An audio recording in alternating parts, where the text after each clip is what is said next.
दोस्तों, आज हम आपको एक ऐसा सच्चा वाकया सुनाने जा रहे हैं जो आपके दिल को चीर कर रख देगा। ऐसा वाकया जिसे सुनकर शायद आपकी आंखें नम हो जाएं और दिल कांप उठे। ये कहानी है एक माँ की हत्या की और एक बेटे की ऐसी खामोशी की जो बहुत कुछ कहती है। कहानी की शुरुआत एक ठंडी और सुनसान सुबह से होती है।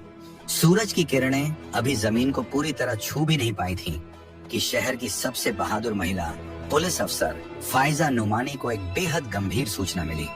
उन्हें बताया गया कि एक दूर दराज गांव में एक युवक ने अपनी सगी मां को बेरहमी से मार डाला है। फाइजा ने जैसे ही यह खबर सुनी, तुरंत अपनी सरकारी गाड़ी में बैठकर रवाना हो गई।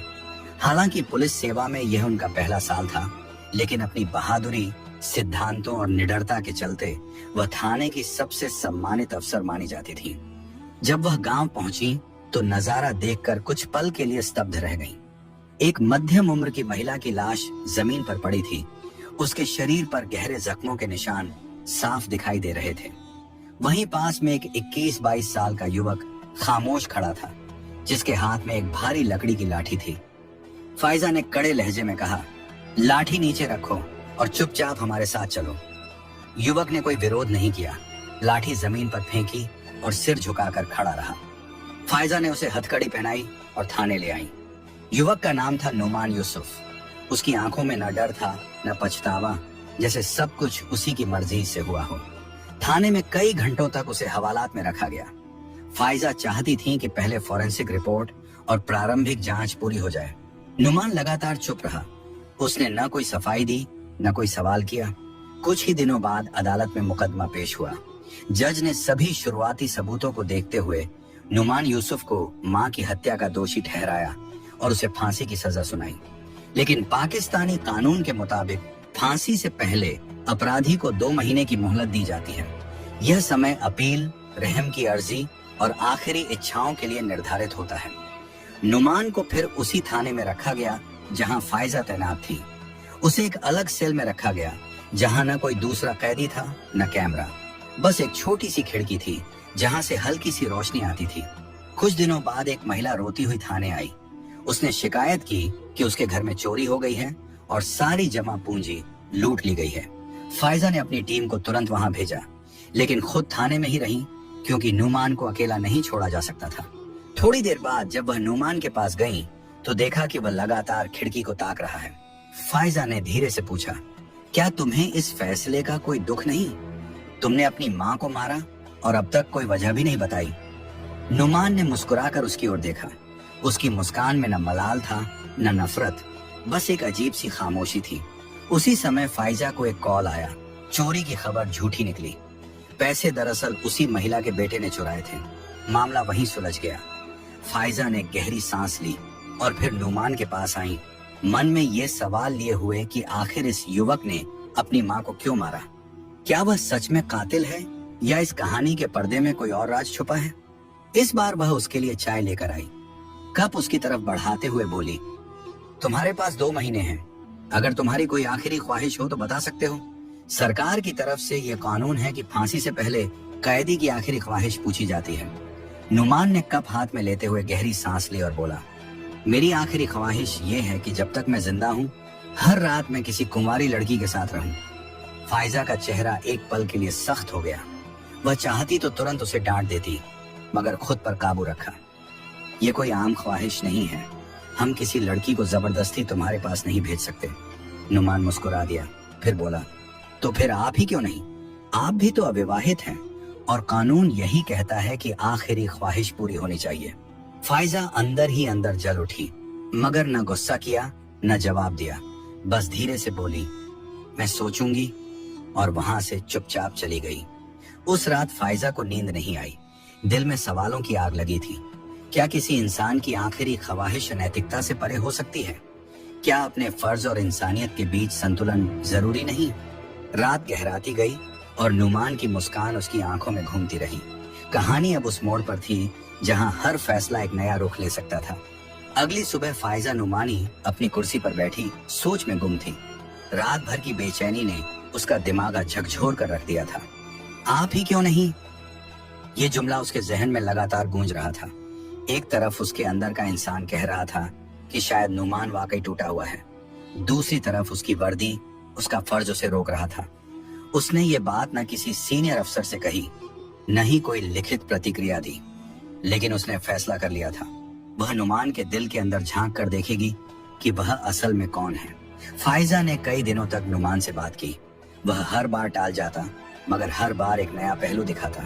कभी माँ की बात करता, कभी गांव वालों की, कभी कहता सजा मंजूर है, तो कभी कहता माँ अब भी ख्वाब में आती है। एक रात थाना खाली था। तमाम अहलकार छापा मारने गए थे। बारिश जोरों पर थी और बिजली की गड़गड़ाहट थाने की खामोशी को चीर रही थी। फाइजा नुमान के सेल के पास गई। वह कुछ पल लेटा रहा, आंखें बंद की। फिर फाइजा ने धीरे से पूछा, क्या तुम्हें अपनी माँ याद आती है? नुमान ने आंखें खोले बिना कहा, किसी ने सुना ही नहीं। सब ने मान लिया कि मैंने ही किया है। उसकी आवाज में सफाई नहीं थी, बस एक थकी हुई सच्चाई छुपी थी। फाइजा की आंखें भर आईं। उसने खुद से सवाल किया, क्या मैंने भी बस एक केस समझकर इसे देखा? क्या मैं भी उसी भीड़ का हिस्सा हूँ जो सुने बिना फैसला सुनाती है? वक्त कम था। अगर नुमान सच बोल रहा था तो सबूत चाहिए थे। फाइजा अगले दिन अदालत के रिकॉर्ड, गांव की फॉरेंसिक रिपोर्ट, मेडिकल डिटेल्स और कॉल लॉग्स सब देखने में जुट गई। उसे कुछ सुराग मिले जो मेल नहीं खा रहे थे। नुमान की माँ की आखिरी कॉल गांव के एक प्रभावशाली शख्स को गई थी जो पहले भी जमीन के झगड़ों में पकड़ा जा चुका था। फाइजा को शक हुआ कि शायद हत्या जमीन के मसले पर हुई हो। उसने खुफिया तौर पर उस शख्स के खिलाफ जांच शुरू करवा दी। उधर नुमान अब भी अपनी आखिरी ख्वाहिश पर कायम था। जब फाइजा ने फिर पूछा कि कोई और ख्वाहिश क्यों नहीं, तो वह बोला, क्योंकि मुझे जिंदगी से कुछ नहीं चाहिए, लेकिन मैं तुम्हें चाहने लगा हूँ। तुम्हारे जैसी सच्ची औरत मैंने कभी नहीं देखी। फाइजा को अब लगने लगा था कि नुमान के अंदर एक मासूम लड़का छुपा है जिसे वक्त और हालात ने पत्थर बना दिया है। एक रात जब सारा थाना सन्नाटे में डूबा हुआ था, फाइजा ने अपने फैसले की हदों को परखते हुए वर्दी उतार दी। वह उस रात साड़ी पहनकर नुमान के पास गई। उसकी आंखों में कोई हवस नहीं थी, बस एक भरोसा, एक यकीन था। वह जाकर उसके सामने बैठ गई। न कोई जबरदस्ती, न कोई शर्त, बस दो इंसानों के बीच की खामोशियां थीं और कुछ अनकही सी कैफियतें। सुबह जब नुमान की आंख खुली तो पहली बार उसकी निगाहों में उम्मीद थी। उसने धीरे से कहा, अगर तुम वाकई मेरी बात पर यकीन कर रही हो तो मुझे खुद को बेगुनाह साबित करने का एक मौका दो। फाइजा ने उसका हाथ थामा और कहा, अब ये सिर्फ तुम्हारी नहीं, मेरी लड़ाई भी है। फाइजा के सामने अब सिर्फ दो रास्ते थे। या तो नुमान की बातों को नजरअंदाज करके उसे उस जुर्म में फांसी लगवा दे जो शायद उसने किया ही नहीं था, या फिर अपनी पूरी ईमानदारी और हिम्मत से सच को तलाश करे, चाहे इसके लिए उसे अपने ही सिस्टम से टक्कर क्यों न लेनी पड़े। गांव से मिलने वाली जानकारियां धीरे धीरे सामने आ रही थी। फाइजा की जो खुफिया तहकीकात जारी थी, उसमें खुलासा हुआ कि नुमान की मां ने गांव के प्रभावशाली व्यक्ति बशीर चौधरी के खिलाफ सरकारी जमीन पर गैर कानूनी कब्जे की शिकायत दर्ज करवाई थी। उसी शाम बशीर चौधरी को नुमान की मां के घर के आसपास देखा गया था। यही वो कॉल थी जो फाइजा को रिपोर्ट में संदिग्ध लगी थी। अब फाइजा ने केस को व्यक्तिगत स्तर पर लेना शुरू किया। उसने डीएसपी को सूचना दी कि वह फांसी से पहले अंतिम तहकीकात करना चाहती है। शुरुआत में उसकी बात का मजाक उड़ाया गया, मगर फाइजा ने एक मुकम्मल और ठोस फाइल बनाकर अपने सीनियर्स के सामने पेश की। उसे 15 दिन की मोहलत दी गई। अगर वह इस दौरान साबित कर सके कि नुमान बेगुनाह है तो केस दोबारा खोला जाएगा। इस बीच नुमान के दिल में हल्की सी उम्मीद जगी, लेकिन वह अब भी खामोश था। एक दिन उसने फाइजा से कहा, अगर तुम ना भी कर सको तो भी शुक्रिया, तुम्हारी वजह से मुझे कुछ दिन इंसान जैसा महसूस हुआ। फाइजा ने नरमी से कहा, तुम्हारी सच्चाई ही मेरा इम्तिहान है और मैं ये इम्तिहान हारूंगी नहीं। फाइजा ने खुद गांव का रुख किया। वह चुपचाप कई गवाहों से मिली। अक्सर लोग डरे हुए थे, मगर एक बुजुर्ग औरत, नुमान की मां की हमसाई, आखिरकार बोल पड़ी। उसने बताया कि बशीर चौधरी के गुंडे उस रात घर में घुस आए थे और नुमान की मां को मारा पीटा। नुमान उसी वक्त घर लौटा। उसने लाठी उठाकर हमलावरों को भगाया, मगर तब तक उसकी मां दम तोड़ चुकी थी। उसने ये पहले इसलिए न बताया क्योंकि बशीर के आदमी उसे धमकाते रहे थे। फाइजा ने उसका बयान रिकॉर्ड करवाया, मेडिकल रिपोर्ट्स का मिलान किया और मोबाइल की लोकेशंस भी हासिल की। तमाम सबूत यही बता रहे थे कि नुमान बेगुनाह है। फाइजा ने अदालत में दोबारा दरख्वास्त दाखिल की। सुनवाई हुई, गवाहों को बुलाया गया, सबूत पेश किए गए, बशीर चौधरी को गिरफ्तार कर लिया गया। ये खबर राष्ट्रीय मीडिया पर छा गई।